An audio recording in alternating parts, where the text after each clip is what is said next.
Hello students. आज आपका मेरे चैनल परिज्ञान क्लासेस में एक बार और स्वागत है।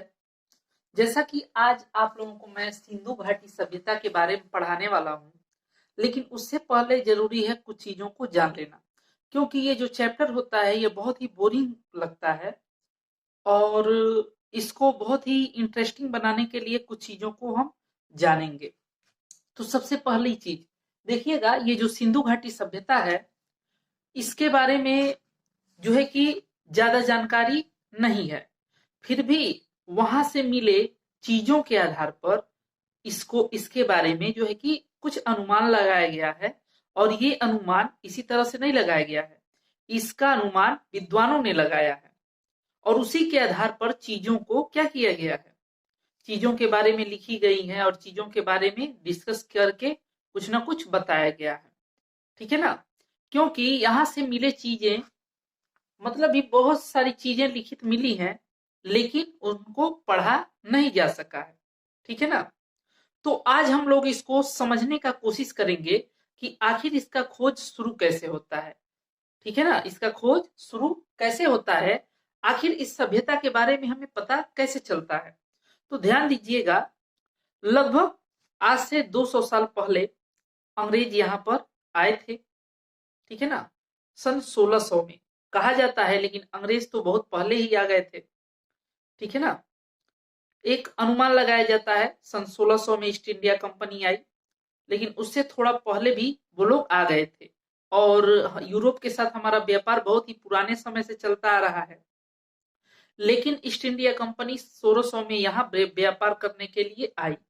उसके बाद से उसने यहाँ पर क्या किया, धीरे धीरे सभी राजाओं की जो है कि एक दूसरे के प्रति नीति को देख करके उन लोगों ने यहाँ पर क्या किया, यहाँ पर कब्जा कर लिया और इंडिया में कब्जा करके यहाँ पर शासन करने लगे। तो हम उसके बारे में आज डिस्कस नहीं करेंगे, बस मैं आप लोगों को इतना बताना चाहता हूं कि उनके साथ जो है कि कुछ विद्वान भी आए, कुछ जो है कि सेनापति भी आए, मतलब अलग अलग क्वालिटी के लोग उनके साथ थे, इंजीनियर थे और डॉक्टर थे, बहुत सारे लोग थे। तो इसी तरह से कुछ विद्वान आए जो कि हिस्ट्री के बड़े बड़े प्रोफेसर थे। ठीक है ना?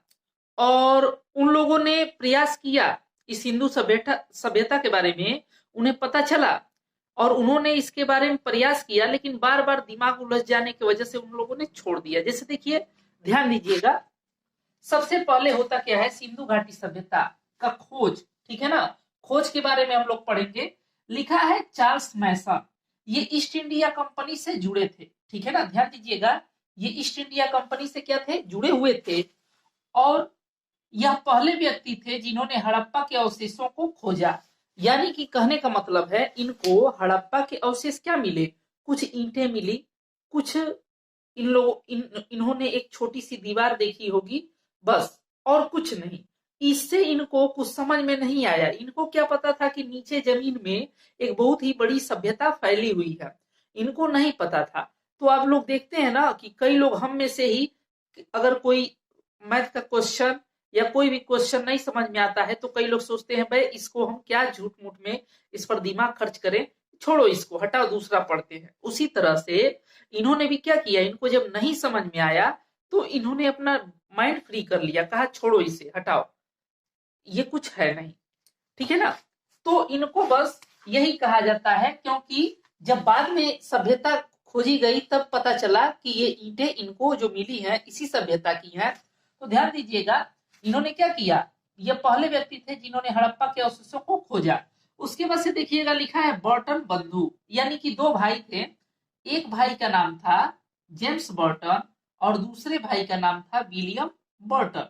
ठीक है ना? जेम्स बर्टन और विलियम बर्टन। 1856 में इन लोगों को पता चला, इन लोगों को 1856 में इसके बारे में पता चला, लेकिन इन लोगों ने भी इसके तरफ ध्यान नहीं दिया। फिर आते हैं एलेक्जेंडर कनिंघम, एलेक्जेंडर कनिंघम। ध्यान दीजिएगा, ये पुरातात्विक सर्वेक्षण विभाग, पुरातात्विक सर्वेक्षण विभाग के पहले महानिदेशक थे, यानी कि सबसे पहले इन्हीं को महानिदेशक बनाया गया। अब ध्यान दीजिएगा, ये पुरातात्विक सर्वेक्षण विभाग क्या है, तो जैसे किसी भी कार्य को करने के लिए एक विभाग होता है, उसी तरह से इन खोजों को करने के लिए एक विभाग बनाया गया, पुरातत्व, ठीक है ना। यानी कि पुरानी चीजों को का क्या करना, वहां पे संकलन करना, खोज करना, ठीक है ना। तो ये जो पुरातात्विक सर्वेक्षण विभाग बनाया गया, तो उसका सबसे पहले जो हेड बनाया गया वो थे अलेक्जेंडर कनिंघम। इन्हीं को बनाया गया पहले महानिदेशक, जो कि 1853 से 56 तक रहे।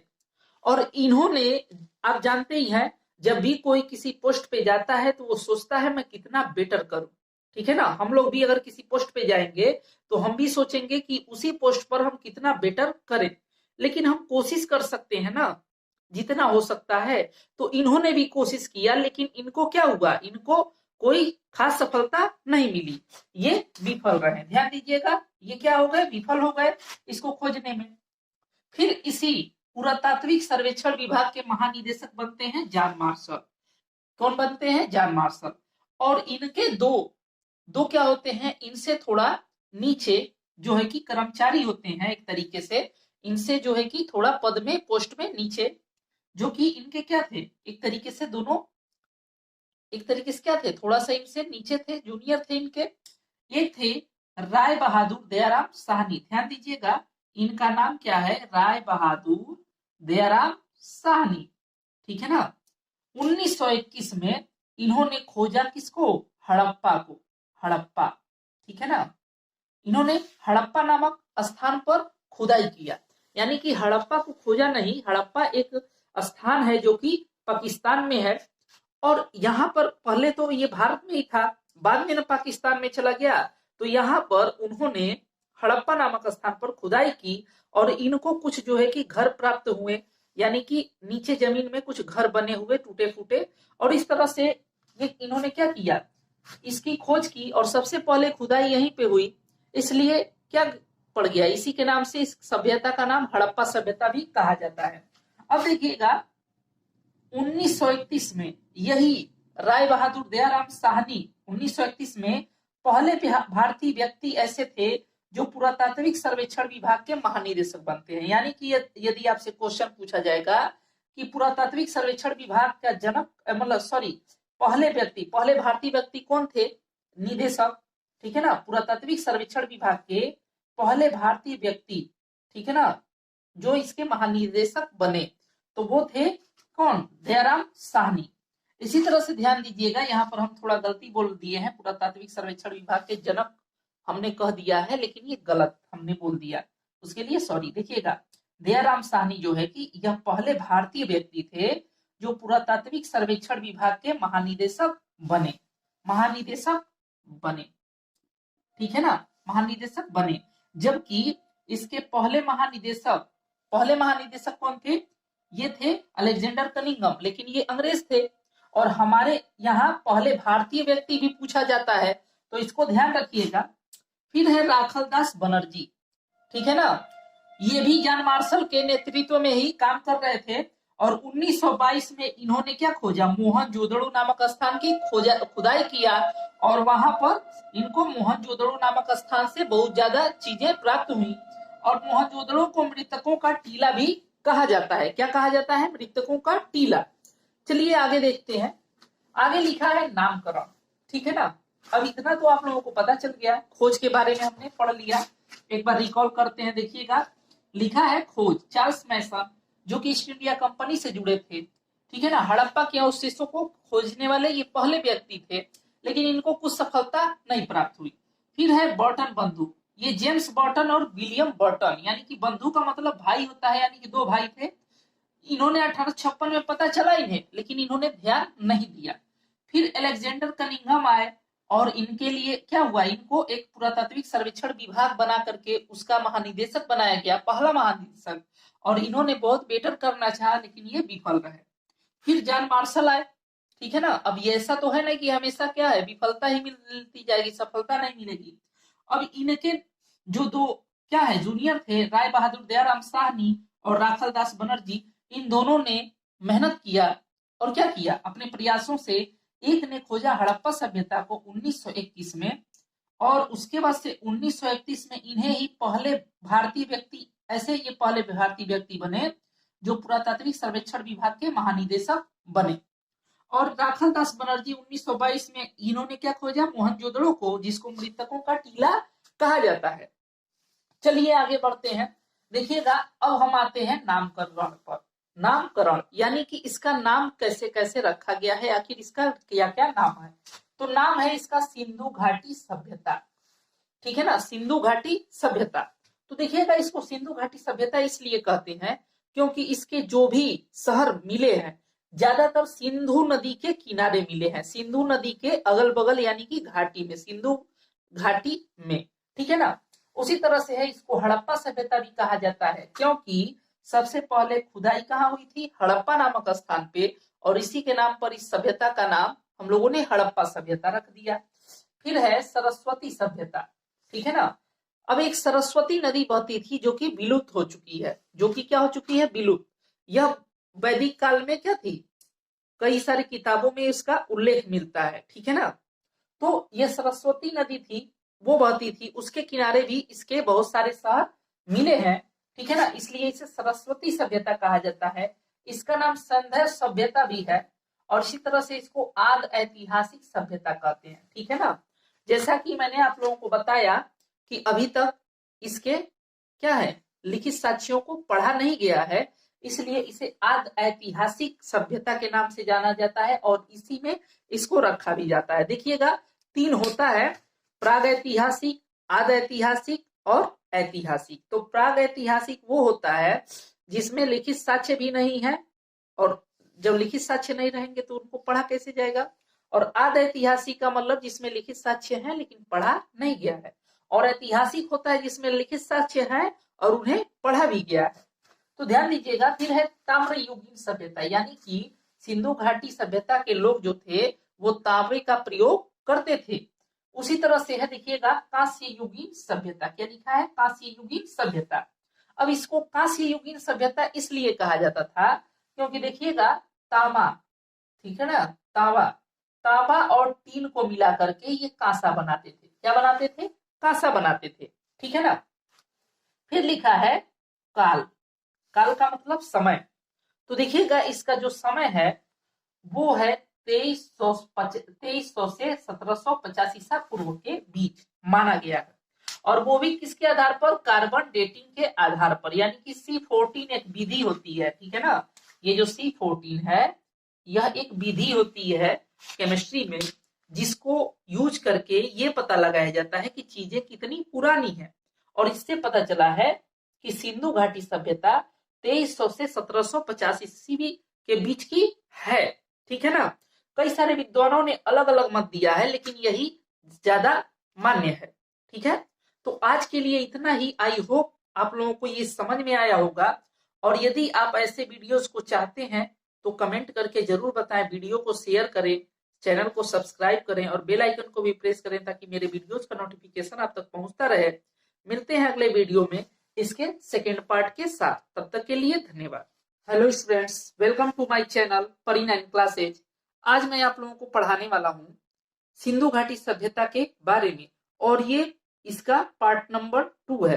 पार्ट 1 मैंने पढ़ा रखा है, आप वहां जाकर के वीडियोस को देख सकते हैं प्लेलिस्ट में। तो ध्यान दीजिएगा, सिंधु घाटी सभ्यता के बारे में हमें जो है कि डिटेल में पढ़ना है।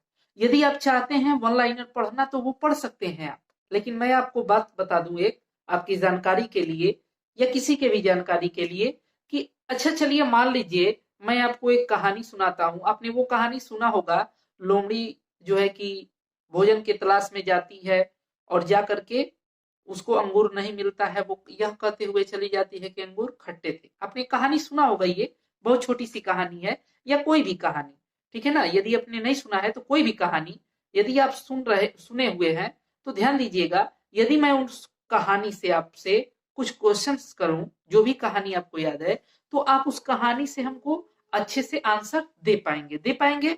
बिल्कुल है, आप दे पाएंगे।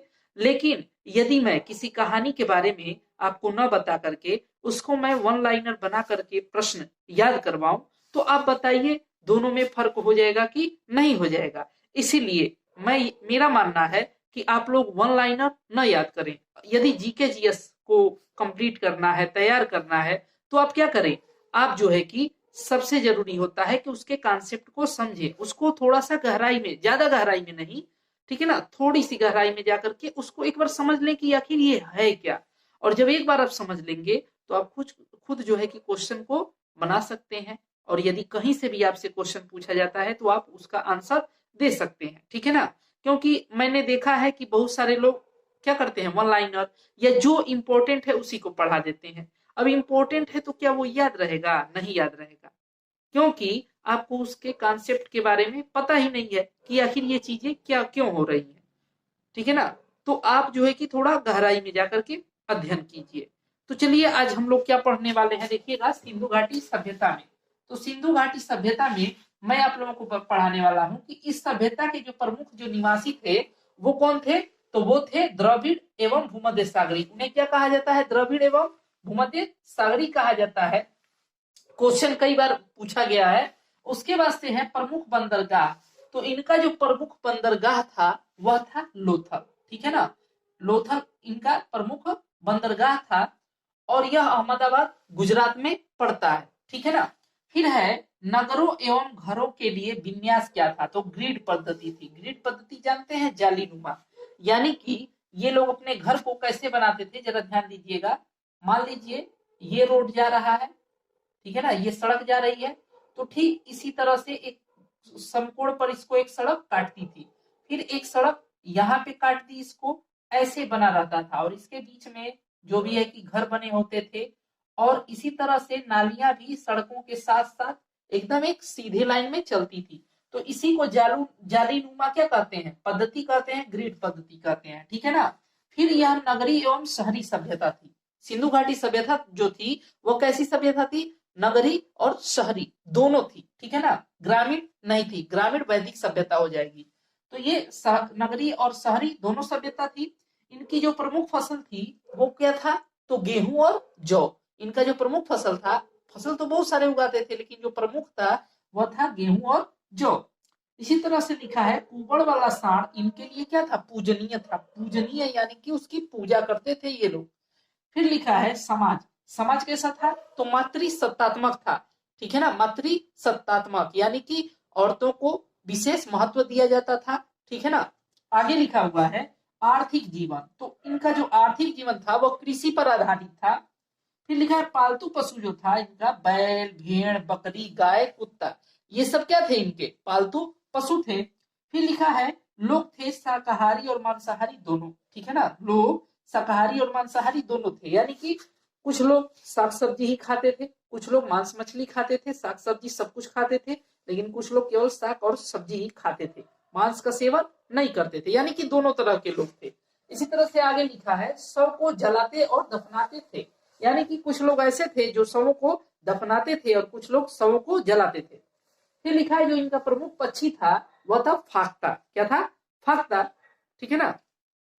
उसके बाद से देखिएगा सिंधु सभ्यता का विस्तार। क्या लिखा हुआ है? सिंधु सभ्यता का विस्तार। तो देखिएगा विस्तार का मतलब ये फैला कहां तक था, ठीक है ना। तो ये तो फैला बहुत बड़ी जगहों पर है, लेकिन अभी तक कई जगहों पर खुदाई ही नहीं हुई है, तो पता कैसे चलेगा। लेकिन जहां तक खुदाई हुई है उसके आधार पर यहाँ पर मैं आपको बताता हूं। तो देखिएगा एक आप यहाँ पर एक क्या देख रहे होंगे?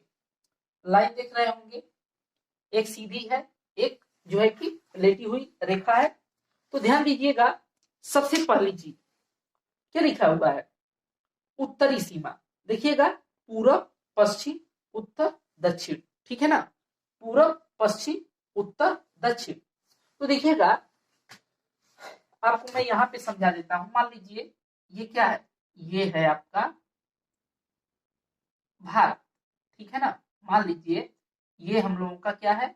भारत है, ठीक है ना। ये हम लोगों का भारत है, चाहे जैसा भी हो, थोड़ा गड़बड़ी है, ठीक है ना, नक्शा हम सही बना नहीं पा रहे। तो देखिएगा ये फैला था पूरा इस एरिया तक, ये पाकिस्तान वाले एरिया और इंडिया वाले एरिया तक, और इधर भी फैला हुआ है, यानी कि पूरा अफगानिस्तान तक ये फैला हुआ है। इतनी ही खुदाई इसकी हुई है। तो ध्यान दीजिएगा यहाँ पर क्या हो जाएगा? इसका दक्षिणी भाग, सॉरी पश्चिमी भाग, और यहाँ पे हो जाएगा इसका ये पूर्वी भाग, और ये हो जाएगा उत्तर और ये हो जाएगा दक्षिण। ध्यान दीजिएगा। तो इसी के आधार पर मैं आपको समझाना चाहता हूं कि पूर्वी भाग, जो इसका पूर्वी सीमा है वो है आलमगीरपुर। क्या है? आलमगीरपुर उत्तर प्रदेश में पड़ता है, और यहाँ पे जो नदी बहती है वो है हिंड नदी। ध्यान दीजिएगा, पूर्वी सीमा, पूर्वी सीमा कहाँ है? आलमगीरपुर उत्तर प्रदेश, हिंड नदी के किनारे। ठीक है ना। इसी तरह से अब देखिएगा, हमने पूर्वी सीमा बता दिया, इसका पश्चिमी सीमा ध्यान दीजिएगा, ये है सूतकांगेडोर। पश्चिमी सीमा कहाँ है? सूतकांगेडोर, बलूचिस्तान पाकिस्तान में पड़ता है, और ये किस नदी के किनारे है? दास्क नदी के किनारे। इसी तरह से अब देखिएगा उत्तरी सीमा, ध्यान दीजिएगा, यहाँ पर हमने समझाया है आपको उत्तरी सीमा, थोड़ा सा हमने इधर समझा दिया, यानी कि यहाँ ऊपर होगा कश्मीर में। ठीक है ना, हम लोगों के जम्मू कश्मीर में। तो देखिएगा लिखा है उत्तरी सीमा यानी कि मांडा। ठीक है ना, उस जगह का नाम क्या है? मांडा। जहां पे इसका उत्तरी सीमा है, सबसे उत्तरी सीमा वो है मांडा। और जिला कौन सा है? वो अखनूर जिला में पड़ता है। चिनाब नदी यहाँ बहती है, और जम्मू कश्मीर में। ठीक है ना, कहा? जम्मू कश्मीर में। ठीक है ना। उसके बाद से देखिएगा, अब देखिएगा ये जो है कि दक्षिणी सीमा, क्या हो गया? दक्षिणी सीमा हो गया। और दक्षिणी सीमा क्या है? दैमाबाद। दैमाबाद महाराष्ट्र, गोदावरी नदी के किनारे। तो इस तरह से आप लोगों को याद रहेगा। ध्यान दीजिएगा, जो इसका पूर्वी सीमा है वो उत्तर प्रदेश में पड़ता है। इस फिगर को देख करके आप लोग समझ सकते हैं कहाँ पड़ता है। आलमगीरपुर उत्तर प्रदेश, हिंड नदी के किनारे, मतलब चारों सीमाओं पर एक एक नदियां हैं इसकी। ठीक है ना। सबसे जो उत्तरी, पूर्वी, पश्चिमी, दक्षिणी जो भी सीमा है उसके पास क्या है? उसके बगल में एक नदी जरूर है। तो देखिएगा लिखा है पूर्वी सीमा आलमगीरपुर उत्तर प्रदेश, हिंड नदी। पश्चिमी सीमा, ठीक है ना, सूतकांगेडोर बलूचिस्तान पाकिस्तान। ठीक है ना, दास्क नदी बहती है यहाँ पे। उसी तरह से उत्तरी सीमा है तो ये है मांडा, और जिला क्या है? अखनूर। ठीक है ना, अखनूर जिला है चिनाब नदी के पास, और किस राज्य में? तो जम्मू कश्मीर। उसके बाद से दक्षिणी सीमा दैमाबाद महाराष्ट्र में, और यहाँ पे कौन सी नदी बहती है? तो गोदावरी नदी। तो ध्यान रखिएगा। अब देखिए एक और चीज, इंपॉर्टेंट चीज वो है कि इसका जो है कि ध्यान दीजिएगा, पूर्व से पश्चिम की जो लंबाई है वो है 1600 किलोमीटर। ध्यान दीजिएगा, पूर्व से पश्चिम की लंबाई कितनी है? 1600 किलोमीटर, जबकि उत्तर से दक्षिण तक की लंबाई है 1400 किलोमीटर। कितना है? 1400 किलोमीटर। जिस तरह से आज हम लोग इंडिया का क्या करते हैं? लंबाई चौड़ाई नापते हैं, पता करते हैं, उसी तरह से इस सिंधु घाटी सभ्यता की भी लंबाई चौड़ाई है। तो देखिएगा, पूर्व से पश्चिम तक क्या है? 1600 किलोमीटर, और उत्तर से दक्षिण तक है 1400 किलोमीटर। ठीक है ना। तो आज के लिए इतना ही, मिलते हैं अगले वीडियो में। ठीक है ना, और सारे क्वेश्चंस के साथ जो आपको एग्जाम में बहुत ही क्या है? इंपॉर्टेंट है, और आपको मार्क्स अच्छे दिलवाएंगे। तो आज के लिए इतना ही, मिलते हैं अगले वीडियो में। पढ़ते रहिए। Hello students, welcome to my channel परी9 क्लासेज। आज हम लोग सिंधु घाटी सभ्यता के इस भाग में पढ़ेंगे आगे के चीजों को। ठीक है ना, और बहुत ही बेटर तरीके से समझेंगे कि आखिर ये चीजें कैसे हुई, क्या हुई और क्या थी।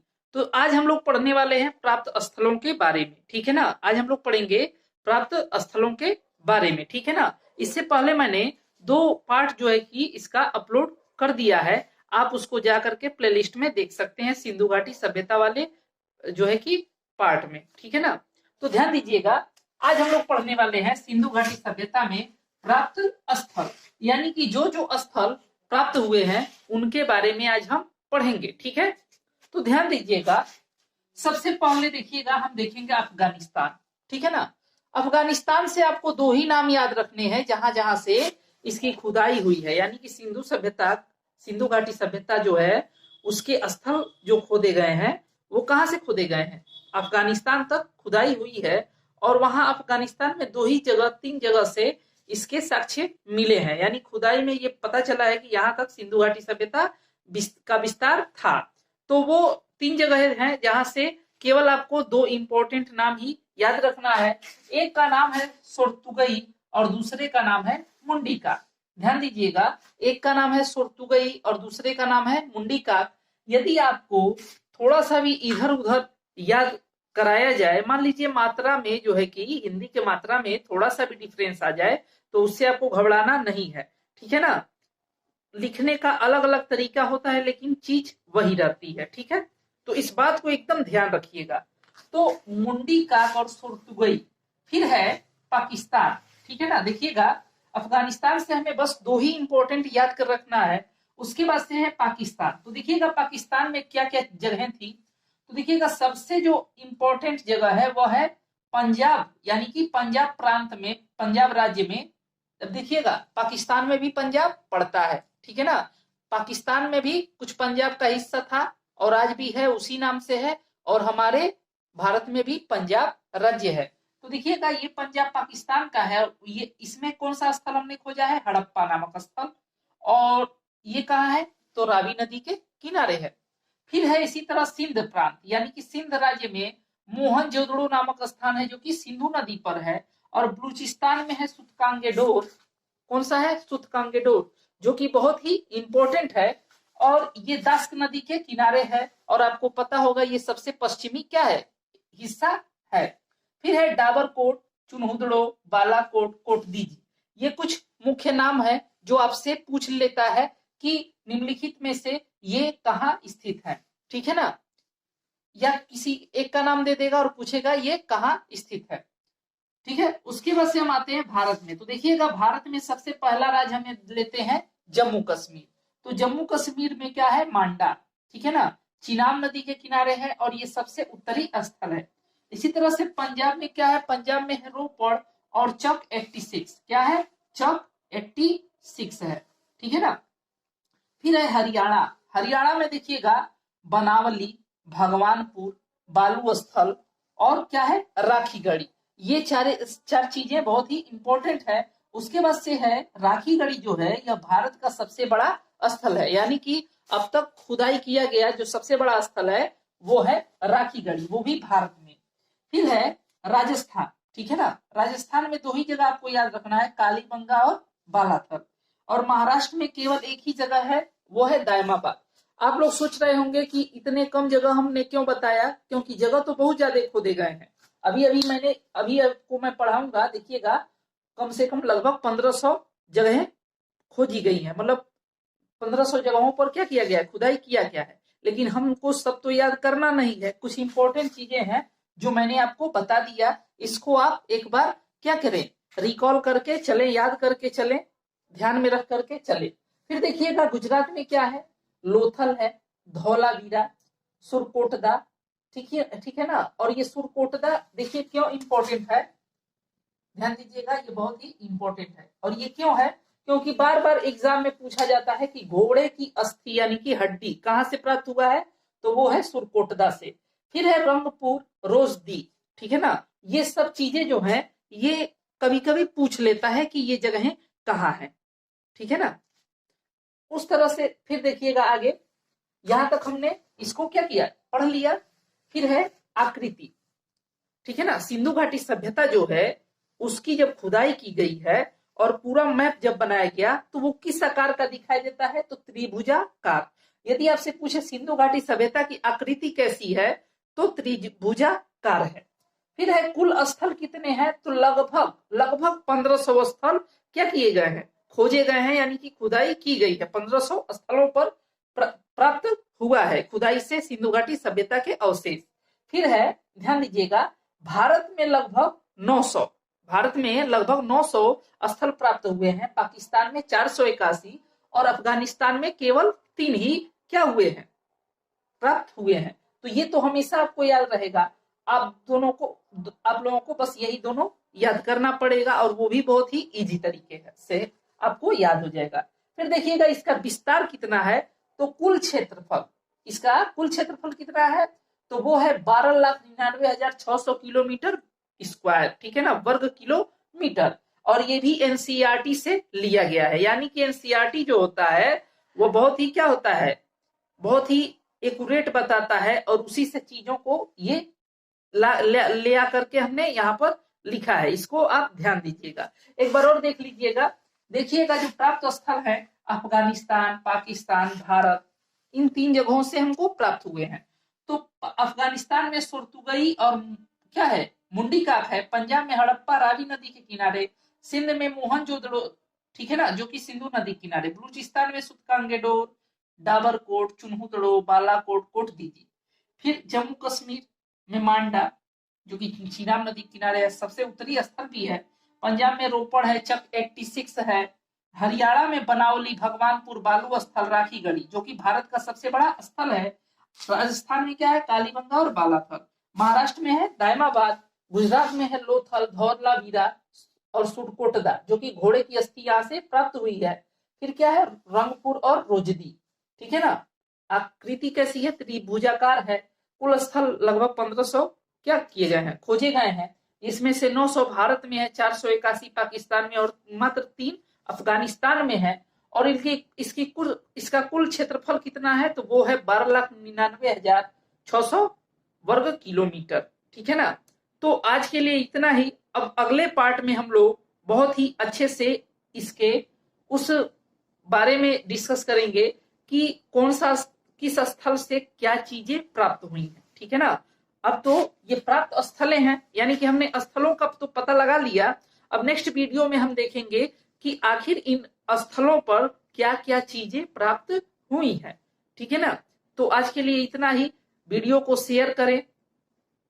शेयर करें, चैनल को सब्सक्राइब करें और बेल आइकन को भी प्रेस कर दें ताकि मेरे वीडियोस का नोटिफिकेशन आप तक पहुंचता रहे। मिलते हैं अगले वीडियो में, तब तक के लिए धन्यवाद। Hello students, welcome to my channel परी9 क्लासेज। आज हम लोग डिस्कस करने वाले हैं फ्रेंड्स सिंधु घाटी सभ्यता के इस पार्ट में सिंधु घाटी में प्राप्त हुए साक्ष्यों के बारे में। यानी कि सिंधु घाटी सभ्यता के जो भी उत्खनन स्थल है, यानी कि जहां जहां से खुदाई होकर के सिंधु घाटी सभ्यता के साक्ष्य प्राप्त हुए हैं, उन जगहों से क्या क्या साक्ष्य मिले। पिछले वीडियो में मैंने आपको वो सारी जगहों के बारे में बताया था कि जहां जहां खुदाइयां हुई हैं, यानी कि मुख्य रूप से। और आज हम लोग पढ़ेंगे कि वे मुख्य रूप से जगहें जहां से मुख्य चीजें प्राप्त हुई, जो कि हमेशा एग्जाम में पूछे जाती हैं, ठीक है ना। तो उनके बारे में आज हम लोग डिस्कस करने वाले हैं। तो आइए चलते हैं, देखते हैं कि किस जगह से कौन सी चीज प्राप्त हुई है, ठीक है ना। तो चलिए देखते हैं, शुरू करते हैं। देखिएगा, सबसे पहले मैंने लिखा है सिंधु घाटी सभ्यता। और सिंधु घाटी सभ्यता में मैंने सबसे पहले लिखा है हड़प्पा। और आप लोगों को मैंने कई बार बताया है कि हड़प्पा कहाँ है, तो मांटगोमरी जिला, पंजाब, पाकिस्तान में, ठीक है ना। एक पंजाब जो है कि पाकिस्तान में भी है, और उसी प्रांत में क्या है, मांटगोमरी जिला, जहां पर हड़प्पा नामक स्थान क्या है, स्थित है। और यह रावी नदी के किनारे है, और इसके खोजकर्ता है दयाराम साहनी, जिन्होंने 1921 में इसकी खोज की।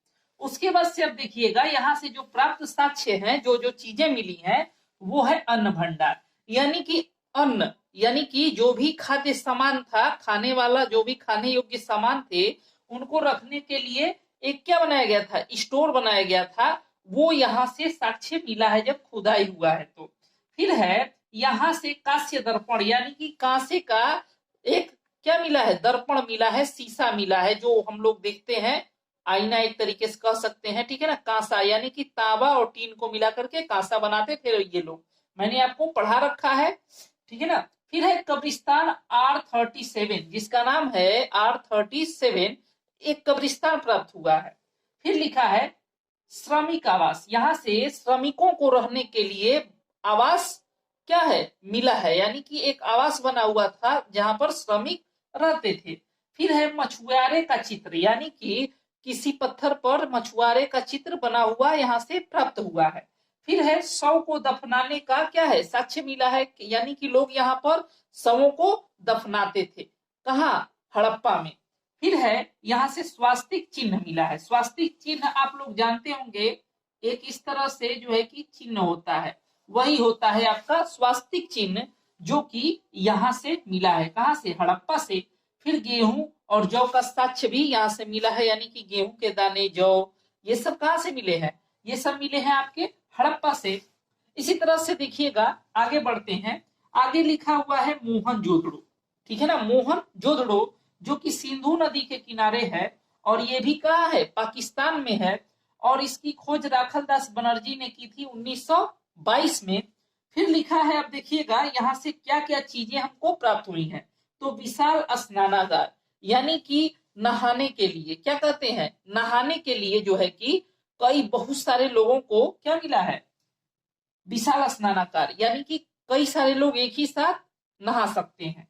फिर लिखा है नर्तकी की कांस्य मूर्ति, यानी कि नर्तकी होता है डांसर, मतलब कि एक नृत्य की हुई, जैसे कि ऐसे कमर पे हाथ रखी हुई एक क्या है, नर्तकी है। और उसकी कांसे की मूर्ति जो है कि यहाँ से प्राप्त हुई है, कहां से, मोहनजोदड़ो से। फिर है पुरोहित की मूर्ति यहाँ से मिली है, पुरोहित का मतलब होता है पुजारी, पुजारी की मूर्ति मिली है। फिर है एक श्रृंगी पशु मुद्रा पर अंकित चित्र, यानी कि इसका मतलब हो जाएगा एक सिंह वाला पशु जो कि मुद्रा पर, यानी कि एक मुद्रा है और उस पर बना हुआ है। मुद्रा का मतलब एक तरीके से आप पैसा समझ सकते हैं, ठीक है ना, ठीक है, मोहर, मुद्रा, जिसका प्रयोग हम लोग ये लोग किस में करते थे, कुछ लेन देन के लिए। उस पर क्या बना है, एक सिंह वाला पशु, ठीक है ना, अंकित चित्र मिला है। फिर है शव को जलाने का साक्ष्य यहाँ से मिला है, मिट्टी का तराजू मिला है यहाँ से, घोड़े का दांत मिला है, पशुपति की मूर्ति मिली है, शिव, जिसको शिव माना गया है, पशुपति की मूर्ति मिली है। फिर लिखा है लोथल, ठीक है ना, लोथल जो है कि अहमदाबाद गुजरात में स्थित है जगह, और ये भोगवा नदी के किनारे है। फिर लिखा है यहां से गोदीवाड़ा, पत्तन, बंदरगाह, देखिएगा तीनों एक ही चीज का नाम है, गोदीवाड़ा कहिए, पत्तन कहिए या बंदरगाह कहिए। एक ऐसा जगह जहां पर आकर के पानी वाली जो भी नाव होती हैं, जहाजें होती हैं, वो ठहरती हैं, उसी को गोदीवाड़ा कहा जाता है, पत्तन कहा जाता है या बंदरगाह। फिर लिखा है, ये आपको घुमा करके पूछ देगा। फिर लिखा है चावल का साक्ष्य मिला है, अग्निकुंड का साक्ष्य, हाथी दांत यहाँ से मिला है, घोड़े की मिट्टी की मूर्ति मिली है। देखिएगा यहाँ से घोड़े का दांत मिला मोहनजोदड़ो से, और घोड़े की मिट्टी की जो मूर्ति मिली है वो लोथल से मिली है। बाजरा मिला है, धान मिला है, देखिएगा धान यहाँ मिला है और गेहूं यहाँ मिला है, देख रहे हैं ना।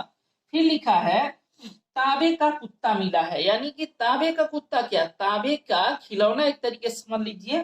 फिर लिखा है दिशा मापक यंत्र, यानी कि दिशा को मापने वाला एक यंत्र भी प्राप्त हुआ है। फिर लिखा है रंगनाथ राव 1954, यानी कि रंगनाथ राव ने लोथल की खुदाई की कब, 1954 में, और यहां से चीजें प्राप्त हुई।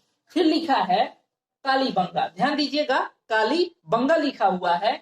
और सबसे पहला चीज, ये हनुमानगढ़ी राजस्थान में घग्गर नदी के किनारे स्थित है, और इसका खोज अमलानंद घोष ने किया। यहाँ से क्या क्या चीजें प्राप्त हुई हैं, देखिएगा, जूते हुए खेत, यानी कि खेत की जुताई हुई थी, जब खुदाई हुई तो ऐसा मिला, खेत जुता हुआ, ठीक है ना, खेत जुता हुआ। फिर लिखा है चूड़ियां मिली है यहाँ से भूकंप के साक्ष्य मिले हैं, यानी कि कुछ दीवारें ऐसी प्राप्त हुई हैं जैसे लगा है कि भूकंप से ये क्या हो गई है, जो है कि दरारें पड़ गई हैं, तो वही लिखा हुआ है, भूकंप के साक्ष्य मिले हैं। फिर लिखा है मिट्टी के खिलौने मिले हैं यहाँ से। फिर लिखा है राखी गढ़ी, ध्यान दीजिएगा, राखी गढ़ी, ये हिसार हरियाणा में पड़ता है, और ये है घग्गर नदी के किनारे। सूरजभान ने इसकी खुदाई की, यानी कि खोज की, और यहाँ से क्या मिले हैं, ताम्र उपकरण, यानी कि तांबे के जो है कि उपकरण यहाँ से प्राप्त हुए हैं, तांबे के, ठीक है ना, कांसे के नहीं, तांबे के। फिर लिखा है चुनहुदड़ो, ये सिंधु नदी के किनारे है, पाकिस्तान में ये भी है, और इसका खोज किया अर्नेस्ट मैक और मजूमदार ने। यहाँ से मन के बनाने का कारखाना, सीप, कंघा, लिपस्टिक, काजल, पाउडर, 4 पहिए वाली गाड़ी, वक्राकार ईंट, ठीक है ना, वक्राकार ईंट। फिर है मुद्रा बनाने का केंद्र, कहां से मिला, चुनहुदड़ो से। फिर लिखा है, देखो कहीं कहीं चनहुदड़ो, चुनहुदड़ो, जैसा भी लिखा हो आप उससे कंफ्यूज ना हो, ठीक है ना, थोड़ा सा मात्रा इधर उधर हो सकता है, लेकिन चीजें वही रहती हैं, ये मैं आप लोगों को बार बार बताता हूं। फिर लिखा है बनावली, बनावली कहाँ है, तो ये भी हिसार में है, हरियाणा, सरस्वती नदी के किनारे, जो कि अब विलुप्त हो चुकी है, ठीक है ना। फिर लिखा है यहाँ से क्या क्या मिले हैं, जरा ध्यान दीजिएगा, मिट्टी का हल, क्या मिला है, मिट्टी का हल खिलौने के रूप में, यानी कि मिट्टी का एक हल मिला है, छोटा सा खिलौना, खिलौने के रूप में, यानी कि एक छोटा सा हल मिला है मिट्टी का, खिलौने का। उसके बाद से लिखा है सरसों का साक्ष्य मिला है, सेलखड़ी, यानी कि एक पत्थर होता है जिसको हम सेलखड़ी कहते हैं, और वो कहाँ से प्राप्त हुआ है? बनावली से। फिर लिखा है पकी हुई मिट्टी की मुहरें मिली हैं, यानी कि मिट्टी की मुहरों को पकाया गया है, वो यहाँ से प्राप्त हुआ है। फिर लिखा है रोपड़। रोपड़ कहाँ पड़ता है? तो ये पड़ता है पंजाब में, और ये सतलज नदी के किनारे है। इसका खोज किसने किया? तो भगत शर्मा ने, और यहाँ से मिला है तांबे की कुल्हाड़ी। तो आई होप ये आप लोगों को बहुत ही अच्छे से समझ में आया होगा। यदि आपको ये अच्छे से ना समझ में आया हो तो वीडियो को दोबारा जरूर देखें। अगर आपको स्क्रीनशॉट लेना हो तो आप ले सकते हैं इसका स्क्रीनशॉट। ठीक है, तो ध्यान दीजिएगा, मैं आप लोगों को पूरा कोशिश कर रहा हूं कि ये एक ही वीडियो में समझ में आ जाए, और मैं कम समय में, देखिए मैं जितना आपको पढ़ाता हूं बस उतना आप लर्न कीजिए, डेली बाय डेली उसको रिकॉल कीजिए, माइंड में याद कीजिए। आपका जो है कि एंशिएंट हिस्ट्री का जो पार्ट है बहुत ही इजी तरीके से जो है कि आपका कंप्लीट हो जाएगा, और आगे चल करके मैं और भी सारे सब्जेक्ट्स के बारे में क्या करने वाला हूं, पढ़ाने वाला हूं। और इसको आप देखिए, वीडियो को शेयर कीजिए, चैनल को सब्सक्राइब कीजिए, बेल आइकन को भी प्रेस कर दें ताकि मेरे वीडियोस का जो भी नोटिफिकेशन आए आप तक पहुंचता रहे। तो मिलते हैं अगले वीडियो में। वीडियो देखने के लिए धन्यवाद। Hello guys, welcome to my channel Pari 9 classes. आज हम लोग सिंधु घाटी सभ्यता के इस लास्ट पार्ट के बारे में डिस्कस करेंगे। यह जो पार्ट है सिंधु घाटी सभ्यता का, ये लास्ट है, और इसके बाद से अगले वीडियो में, नेक्स्ट वीडियो में हम लोग वैदिक सभ्यता के बारे में पढ़ेंगे। तो आइए चलते हैं, देखते हैं कि आखिर क्या कुछ बच गया था इसमें जो आज हम लोगों को पढ़ना है। तो ध्यान दीजिएगा, सबसे पहला चीज लिखा हुआ है सिंधु घाटी सभ्यता, और इसके कुछ जो है कि बहुत ही इंपॉर्टेंट पहलू हैं, उनको भी हम देख लें। तो देखिएगा, लिखा है राजनीतिक जीवन। ठीक है ना, राजनीतिक जीवन। तो लिखा हुआ है स्रोत के अभाव में वास्तविक व्यवस्था के बारे में स्पष्ट जानकारी नहीं है, यानी कि इनका जो राजनीतिक जीवन था वो कैसा था, इसके बारे में कोई जो है कि स्पष्ट जानकारी नहीं है, क्योंकि हमें वैसा कुछ मिला ही नहीं जिससे हम पता लगा सकें कि इनका राजनीतिक जीवन कैसा था। फिर लिखा हुआ है पिगट। पिगट ने, यानी कि पिगट एक विद्वान है और इनके बारे में पूछ देता है। देखिए ये लाइन दे देगा, कहेगा जुड़वा राजधानी किसने कहा है? मोहनजोदड़ो व हड़प्पा को सभ्यता का जुड़वा राजधानी किसने कहा? तो वहां पिगट लिखा होगा, और पिगट को ही आप क्या करेंगे? टिक करेंगे, या ऑप्शन में टिक करेंगे। ठीक है ना, मतलब सही करेंगे। देखिएगा, तो ध्यान दीजिएगा, पिगट ने क्या कहा है? मोहनजोदड़ो व हड़प्पा को इस सभ्यता का, यानी सिंधु सभ्यता का जुड़वा राजधानी कहा, यानी कि हड़प्पा भी राजधानी था इसका और मोहनजोदड़ो भी। ठीक है ना, इन दोनों जगहों से पूरे क्या है, सभ्यता का कार्य होता था, ऐसा किसने कहा? पिगट ने। फिर है हंटर। ठीक है ना, ये भी एक विद्वान है और इनके बारे में भी पूछता है। देखिएगा, लिखा है मोहनजोदड़ो के शासन को राजतंत्रात्मक के जगह जनतंत्रात्मक कहा। किसने? हंटर ने। यानी कि राजतंत्र नहीं था, राजा नहीं थे, यानी कि जनतंत्रात्मक था। जिस तरह से आज शासन हो रहा है उस तरीके से कुछ था। ठीक है ना, जनता द्वारा शासन किया जाता था। फिर लिखा है, देखिएगा, ये राजनीतिक जीवन हो गया। ठीक है ना, ये हो गया आपका राजनीतिक जीवन। अब हम लोग डिस्कस करेंगे सामाजिक जीवन के बारे में। ठीक है ना, सामाजिक जीवन के बारे में तो ध्यान दीजिएगा, लिखा है सबसे छोटी इकाई परिवार थी। क्या था? सबसे जो छोटा इकाई था वो था परिवार। ठीक है, समाज कैसा था? मातृसत्तात्मक। ठीक है ना, मातृसत्तात्मक, यानी कि औरतों को बहुत ज्यादा सम्मान दिया जाता था। फिर लिखा है वर्ण व्यवस्था का अभाव था। ठीक है ना, वर्ण व्यवस्था का क्या था? अभाव था, यानी कि वर्ण व्यवस्था कहीं भी देखने को नहीं मिलता है। लेकिन परंतु समाज कई वर्गों में विभाजित था। समाज क्या था? कई वर्गों में विभाजित था, जैसे पुरोहित, व्यापारी, शिल्पकार इत्यादि। फिर लिखा है लोग शांति प्रिय थे। शांति प्रिय लोग थे ये जो सिंधु घाटी सभ्यता के लोग थे, ये शांति प्रिय थे, क्योंकि कहीं से कोई ऐसे औजार नहीं मिले हैं जिनसे ये पता लगाया जा सके कि ये लोग युद्ध भी करते थे। फिर लिखा हुआ है आभूषण का प्रयोग स्त्री और पुरुष दोनों लोग करते थे। ठीक है ना, आज भी स्त्री और पुरुष आभूषण का प्रयोग करते हैं, और उस समय भी लोग क्या करते थे? आभूषण का प्रयोग करते थे। सोचिए, आज से लगभग 3000 साल पहले की बात हो रही है। फिर लिखा है शाकाहारी व मांसाहारी दोनों थे, ठीक है ना, जैसा कि आज भी लोग हैं। फिर लिखा है मनोरंजन, इनके मनोरंजन का साधन क्या था? उस समय तो पबजी गेम नहीं था, मोबाइल नहीं था, ठीक है ना, एंड्रॉइड भी नहीं था, ये सब कुछ नहीं थे। देखिए क्या था, पासा था। पासा एक तरीके से मान लीजिए जैसे हम लोग लूडो खेलते हैं उस टाइप का पासा होता है ना, तो वो बड़े बड़े पासे होते थे। नृत्य यानी कि डांस था, डांस करके लोग अपना मनोरंजन करते थे, शिकार करते थे जानवरों का, जैसे आज हम लोग शिकार करते हैं कि नहीं, मछली पकड़ते हैं, वो भी तो शिकार है। फिर लिखा है पशुओं की लड़ाई, पशुओं को लाया जाता था और देखा जाता था कि क्या हो रहा है, उनको लड़ते हुए देख करके मजा आता था। आज भी आप लोग देखेंगे कई जगह क्षेत्रों में बैलों को भैंसों को लड़ाया जाता है, मुर्गे मुर्गियों को लड़ाया जाता है। ये सब क्या थी, ये सब बहुत ही प्राचीन समय से ही चलते आ रहे हैं और आज भी हमारे समाज में ये देखने को आपको मिल जाएंगे। फिर देखिएगा लिखा है आर्थिक जीवन। चलिए हमने इनका राजनीतिक देख लिया, जिसके बारे में तो कोई सब कुछ क्या है, स्पष्ट कोई जानकारी नहीं है, और जो सामाजिक है वो भी हमने देख लिया। अब हम देखेंगे आर्थिक जीवन, यानी कि इनके इनकम का स्रोत क्या था, ये क्या क्या करते थे, ठीक है ना।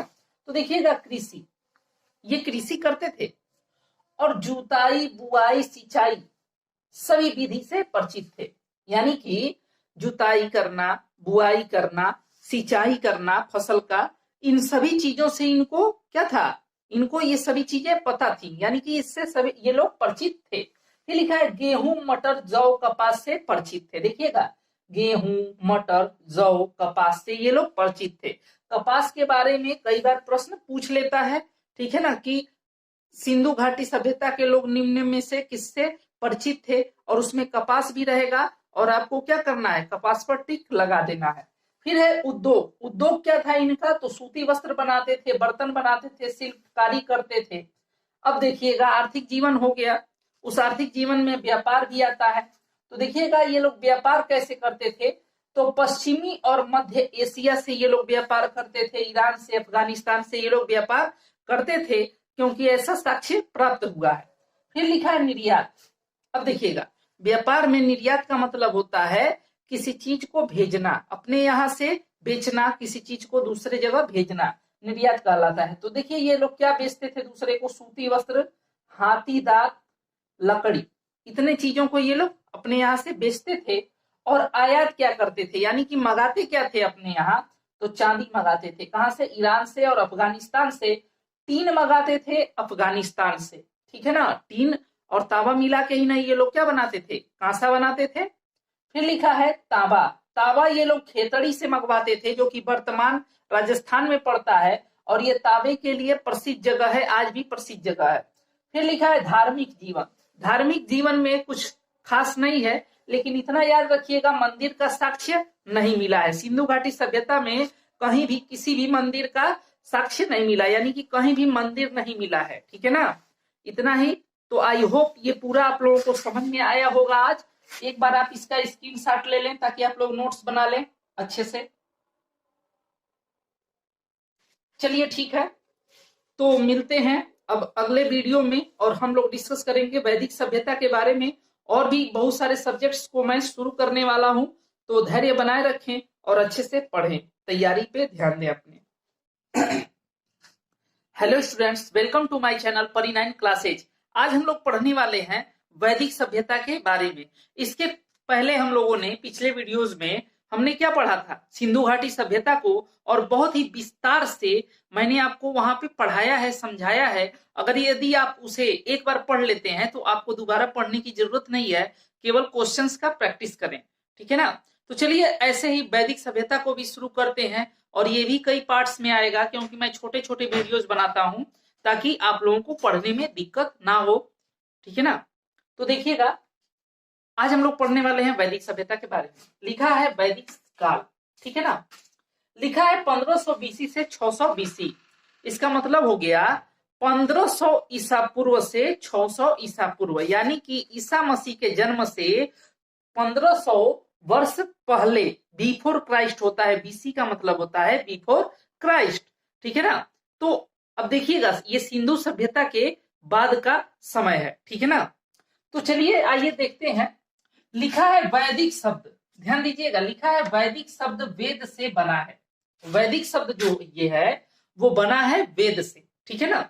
और वेद का अर्थ, जिसका अर्थ क्या होता है, ज्ञान। क्या होता है अर्थ, ज्ञान होता है। फिर लिखा हुआ है इसके निर्माता कौन थे, वैदिक सभ्यता के, वैदिक काल के निर्माता कौन थे, तो ये आर्य थे। इनको हम लोग क्या कहते थे, आर्य कहते थे। अब देखिएगा आर्य क्या है, संस्कृत शब्द है। आर्य जो है वो संस्कृत शब्द है जिसका अर्थ होता है श्रेष्ठ या उत्तम, ठीक है ना। और ये भाषा के आधार पर, ठीक है ना, श्रेष्ठ या उत्तम होता है। फिर लिखा है मैक्स मूलर का मत, ठीक है ना। अब देखिएगा अभी तक मैंने क्या आपको बताया कि ये वैदिक शब्द क्या होता है, यह किससे बना है, वेद से, जिसका अर्थ होता है ज्ञान। उसके बाद से है कि इस वैदिक काल के जो निर्माता थे, ठीक है ना, यानी कि जो इस वैदिक काल में रहते थे लोग, उसको उनको हम आर्य कहते थे, जो कि क्या है, एक संस्कृत शब्द है जिसका अर्थ होता है श्रेष्ठ या उत्तम, ठीक है ना। उसके बाद से है, अब देखिएगा इतना हो गया, तो फिर ये कंफ्यूजन था विद्वानों में कि ये जो आर्य थे ये भारत में कहां से आए थे, ठीक है ना।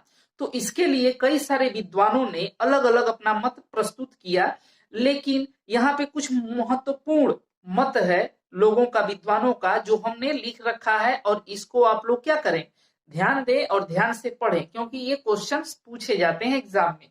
लिखा है मैक्स मूलर का मत, ध्यान दीजिएगा, मैक्स मूलर का मत, मध्य एशिया से खैबर दर्रे द्वारा हिंदू कुश पहाड़ियों के रास्ते ये कहाँ आए थे, भारत आए थे। कहाँ आए थे, भारत में आए थे, ठीक है ना। कहाँ आए थे, भारत में आए थे।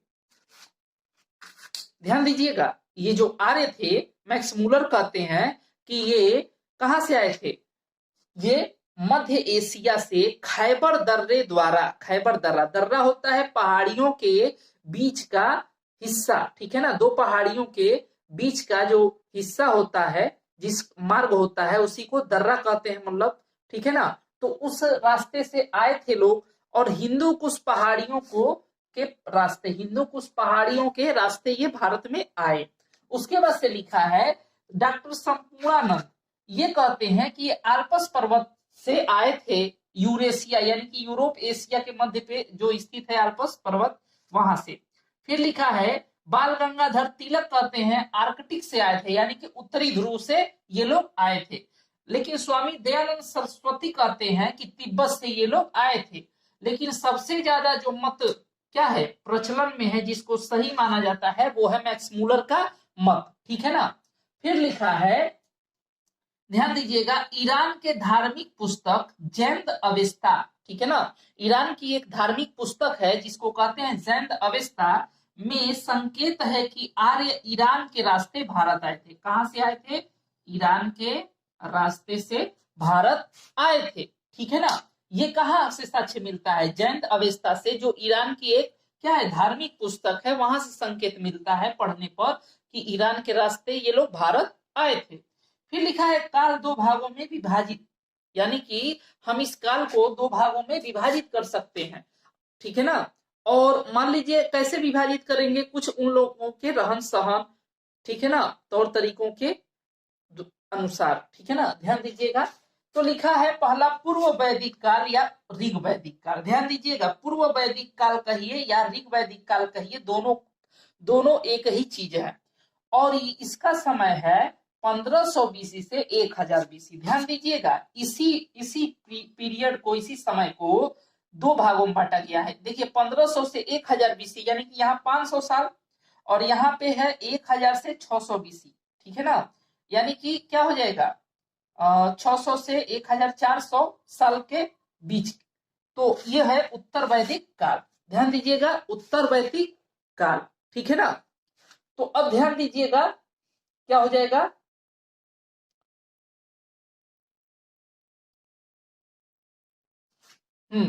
यहां देखिएगा ऋग्वेद में, ध्यान दीजिएगा ऋग्वेद, ठीक है ना, हम सभी वेदों के बारे में हम लोग पढ़ेंगे। लिखा है ऋग्वेद में पर्वत, मरुस्थल तथा पंजाब की 7 नदियों, पंजाब की 7 नदियों, जबकि पंजाब में तो 5 नदियां हैं, ठीक है ना। अब ये 7 नदी क्यों लिखा हुआ है, देखिएगा, पहले पाकिस्तान हमारे कहाँ था, भारत में था, बाद में पाकिस्तान बना, और ये प्राचीन समय की बात हो रही है। और पंजाब बहुत बड़ा था प्राचीन समय में, ठीक है ना। अभी इस समय में तो नहीं, लेकिन बाद के समय में, इससे बाद के समय में पंजाब बहुत बड़ा क्षेत्र था। तो लिखा है आज भी पाकिस्तान में पंजाब है। तो है ब्यास, रावी, ये दोनों नदियां तो अपने यहाँ है। झेलम, ये कहाँ है?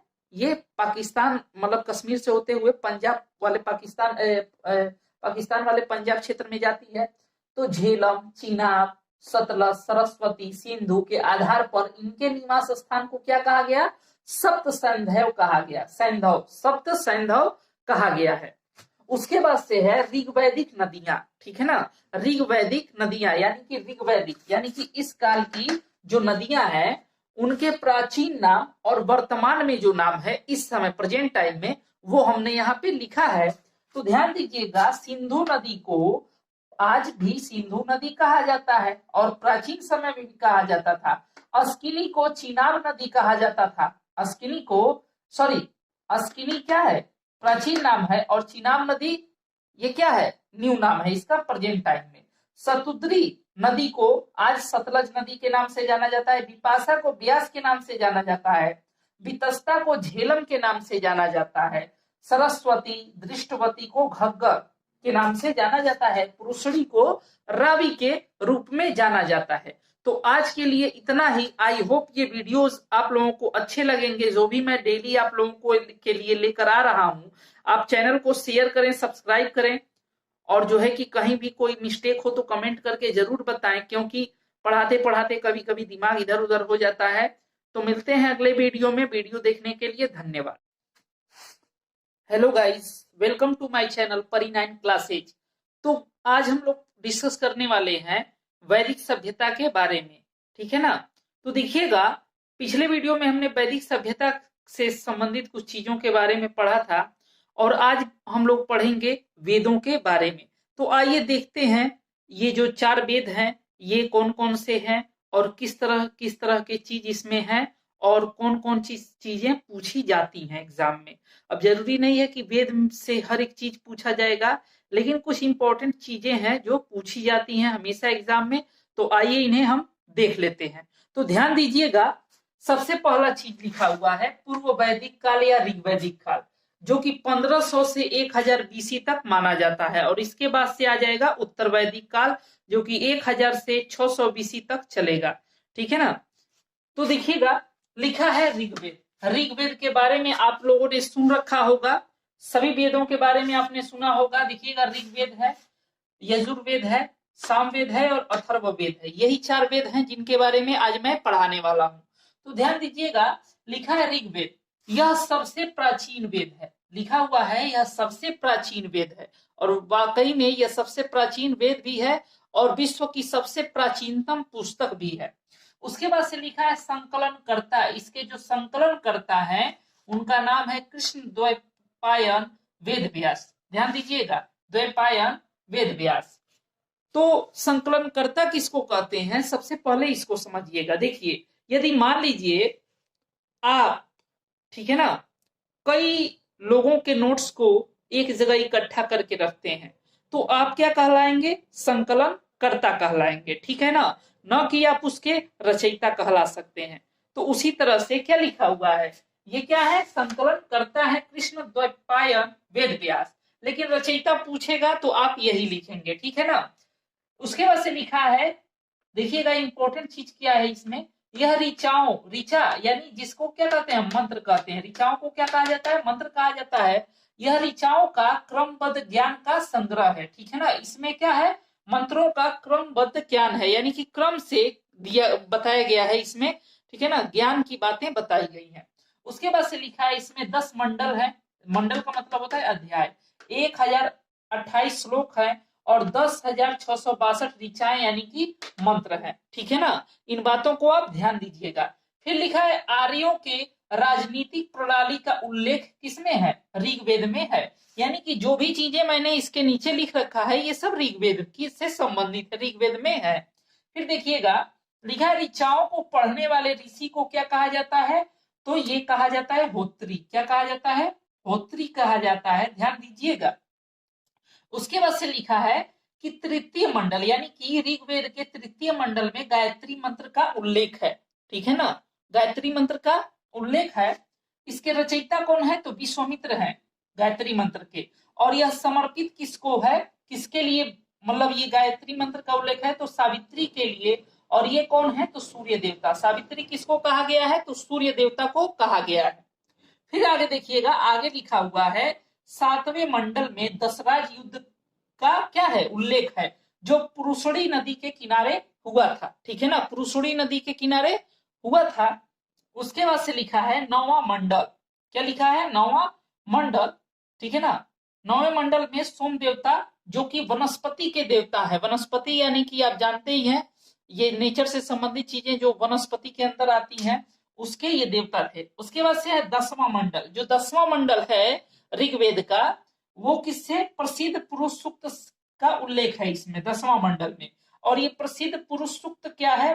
तो इसमें बताया गया है कि ब्रह्मा के मुख से ब्राह्मण, और भुजाओं से क्षत्रिय, और जांघों से क्या? वैश्य, और पैर से शूद्र का उत्पत्ति हुआ। ठीक है ना, इन चारों लोगों का उत्पत्ति कहां कहां से हुआ है? देखिएगा, ब्राह्मण, क्षत्रिय, वैश्य, शूद्र। ठीक है ना, तो देखिएगा, ब्रह्मा जी के मुख से ब्राह्मण, भुजाओं से यानी कि हाथों से क्षत्रिय, जांघों से वैश्य, और पैर से शूद्र निकले हैं। ठीक है ना, तो ध्यान दीजिएगा, सबसे प्राचीन वेद है ऋग्वेद। संकलन करता है कृष्ण द्वैपायन वेद व्यास। यह ऋचाओं का मंत्र, ऋचाओं यानी कि मंत्र का क्रमबद्ध ज्ञान का संग्रह है। 10 मंडल है, इसमें 1028 श्लोक है और 10,462 ऋचाएं हैं। आर्यों के राजनीतिक प्रणाली का उल्लेख ऋग्वेद में है। ठीक है ना, ऋचाओं को पढ़ने वाले ऋषि को क्या कहते हैं? होत्री कहते हैं। तृतीय मंडल में गायत्री मंत्र का उल्लेख है। रचयिता विश्वामित्र है, समर्पित है सावित्री सूर्य देवता को। 7वें मंडल में दशराज युद्ध पुरुषड़ी नदी के किनारे जो हुआ है उसका उल्लेख है।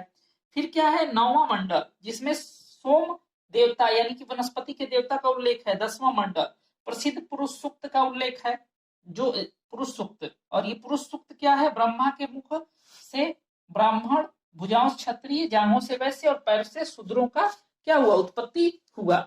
उसके बाद से लिखा है ऋग्वेद में सर्वाधिक बार वर्णित नदी, यानी कि वर्णित का मतलब वर्णन किया गया हो तो वो है सिंधु नदी। और लेकिन ऋग्वेद में सर्वाधिक बार पवित्र नदी के रूप में उल्लेख किसका है? तो सरस्वती का है। और प्रमुख देवता कौन है? तो इंद्र है। ठीक है ना, प्रमुख देवता कौन है? तो इंद्र है ऋग्वेद में। उसके बाद से यजुर्वेद। यजुर्वेद में यजु का अर्थ होता है यज्ञ। ठीक है ना, यजु का अर्थ क्या होता है? यज्ञ होता है। आगे लिखा है इसके गायन पाठन करने वाले को अधर्वयु कहा जाता है। ठीक है ना, फिर लिखा है यह एक ऐसा वेद है जो गद पद दोनों में है। ठीक है ना, गद और पद दोनों में है। ध्यान दीजिएगा, कृष्ण यजुर्वेद को गद कहा जाता है, शुक्ल यजुर्वेद किसमें है? पद में है। ठीक है ना, फिर है सामवेद। ध्यान दीजिएगा, सामवेद। और ये साम का अर्थ होता है गान या गीत। साम का अर्थ क्या होता है? गान या गीत। तो भारतीय संगीत का स्रोत या जनक किसको माना गया है? किसे? इस वेद को, सामवेद को। संगीत के विभिन्न पक्षों का उल्लेख है सामवेद में। सामवेद में संगीत के विभिन्न पक्षों का उल्लेख है। फिर है गायन करने वाले, सॉरी यहाँ करने वाले छूट गया, गायन करने वाले ब्राह्मण को, यानी कि जो इसको पढ़ता है, गाता है, उसको उद्गात्री या उद्रात्री कहा जाता है। फिर अधिकांश श्लोक इसमें जो है वो किससे हैं? ऋग्वेद से लिए गए हैं। जो इसमें श्लोक हैं वो ऋग्वेद से लिए गए हैं। फिर है अथर्ववेद। अथर्ववेद यह सबसे जो है कि इन तीनों से न्यू है। ठीक है ना, बाद में जो है कि इसकी क्या हुई? रचना हुई एक तरीके से। और इसका अर्थ होता है अथर्ववेद का पवित्र या जादू। अब देखिएगा इसमें क्या क्या दिया गया है। इसमें दिया गया है रोग निवारण, तंत्र मंत्र, जादू टोना, वशीकरण, प्रेम विवाह का उल्लेख इस किसमें? अथर्ववेद में किया गया है। फिर है इसमें बताया गया है कि कन्याओं के जन्म की निंदा। ठीक है ना, यानी कि कन्याओं के जन्म होता है तो उसका निंदा किया गया है कि कन्याओं का जन्म नहीं होना चाहिए, मतलब इससे संबंधित रिलेटेड चीजों के बारे में। फिर लिखा है सभा और समिति को प्रजापति की 2 पुत्रियां कहा गया है। किसमें? तो अथर्ववेद में। ठीक है ना, तो इतनी चीजें हैं इन वेदों में। और ये जो मैंने लिख रखा है नोट, यानी कि स्त्रियों व शूद्रों को वेद पढ़ने का अधिकार नहीं था। ठीक है ना, नहीं था, लेकिन सुनने का अधिकार था। यानी कि वो सुन सकते थे लेकिन पढ़ नहीं सकते थे। तो ध्यान दीजिएगा, एक बार इसको स्क्रीनशॉट ले लीजिएगा ताकि आप लोग इसको नोट्स बना पाए। ठीक है, तो आई होप ये वीडियो आपको अच्छा लगा होगा, ठीक है ना। फिर नेक्स्ट वीडियो में हम ऋग्वेद से संबंधित, सॉरी, वैदिक सभ्यता से, वैदिक काल से संबंधित चीजों के बारे में पढ़ेंगे। तो आज के लिए इतना ही। वीडियो को शेयर करें, चैनल को सब्सक्राइब करें और बेल आइकन को भी प्रेस करें ताकि मेरे वीडियोज का नोटिफिकेशन आप तक पहुंचता रहे। मिलते हैं अगले वीडियो में। वीडियो देखने के लिए धन्यवाद।